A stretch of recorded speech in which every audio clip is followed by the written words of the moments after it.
नमस्कार। स्मार्टफोन में जो तांबा है या गहनों में जो सोना चमकता है, कभी सोचा है कि ये धातुएं आखिर इतनी ज्यादा शुद्ध, इतनी प्योर कैसे होती हैं? तो चलिए आज उसी कमाल की साइंटिफिक प्रोसेस को समझते हैं जो ये सब मुमकिन करती है। हाँ, तो सवाल यही उठता है कि भाई एक तरफ है कच्ची धातु जिसमें ढेरों इम्प्योरिटीज हैं और दूसरी तरफ हमें मिलती है एकदम 100% शुद्ध धातु। तो ये होता कैसे है? ये कोई जादू है क्या?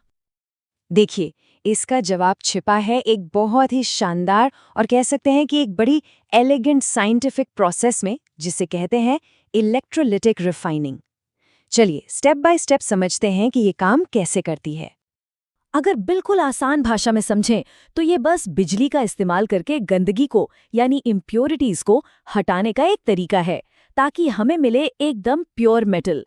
समझ लीजिए कि ये मॉलिक्यूलर लेवल पर एक तरह की डीप क्लीनिंग है।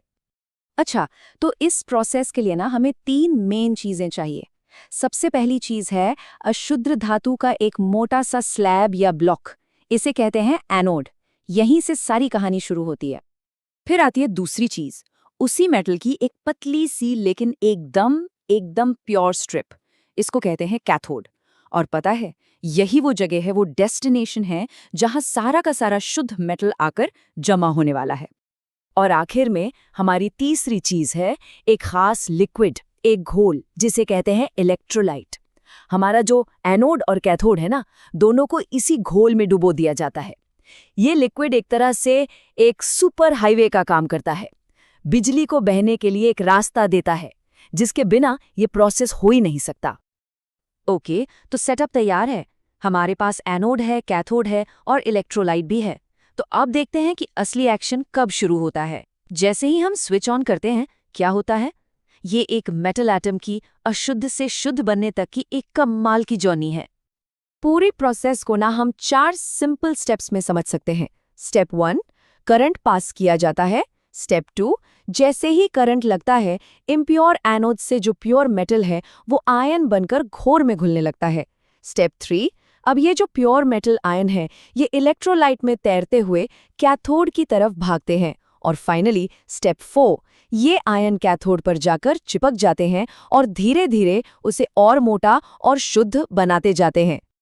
अच्छा, थोड़ा सा इसके पीछे की केमिस्ट्री पर भी नजर डाल लेते हैं।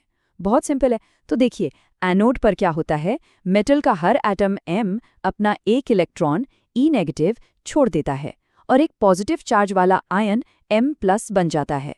और बस यही आयन फिर उस लिक्विड में तैरने लगता है। और कैथोड पर वहां कहानी बिल्कुल पलट जाती है, एकदम उल्टा। वो जो मेटल आयन M+ तैरता हुआ वहां पहुंचा था, वो अपना खोया हुआ इलेक्ट्रॉन E- वापस ले लेता है और वापस एक प्योर सॉलिड मेटल एटम बन जाता है और कैथोड की सतह पर जाके चिपक जाता है। एक मिनट, लेकिन उन सारी अशुद्धियों का क्या हुआ? वो गंदगी कहाँ गई? अरे वो तो और भी सिंपल है। वो इम्प्योरिटीज इतनी स्टेबल होती हैं कि वो घुलती ही नहीं हैं। वो बस एनोड से टूटकर नीचे बर्तन की तली में जमा हो जाती हैं। इसी कचरे को एनोड मड या एनोड कीचड़ कहते हैं।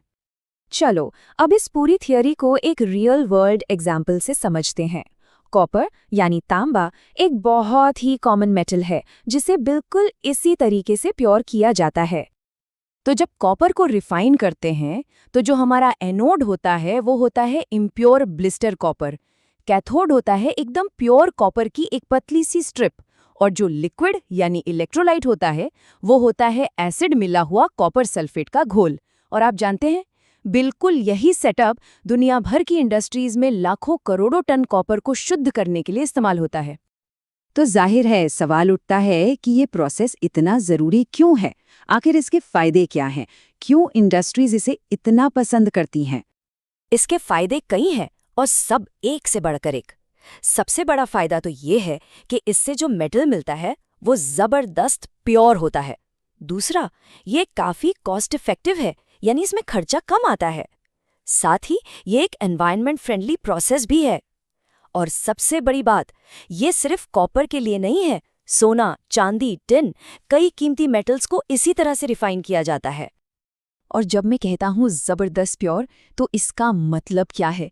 इसका मतलब है 99.9% से भी ज्यादा शुद्ध। सोचिए जरा, ये प्योरिटी का एक ऐसा लेवल है जो कमाल का है। तो आखिर में बस एक सवाल के साथ इसे ख़त्म करते हैं। आज के ज़माने में जो कंप्यूटर्स हैं, स्मार्टफोन्स हैं और जितने भी मॉडर्न इलेक्ट्रॉनिक गैजेट्स हैं, उन सब को काम करने के लिए इसी तरह के अल्ट्रा प्योर मेटल्स की ज़रूरत पड़ती है। तो अगली बार जब कोई भी अपना फ़ोन इस्तेमाल करे तो एक पल के लिए ये सोचना तो बनता है कि क्या इस सिंपल लेकिन बेहद कमाल के प्रोसेस के बिना हमारा ये डिजिटल वर्ल्ड, ये डिजिटल युग मुमकिन हो पाता।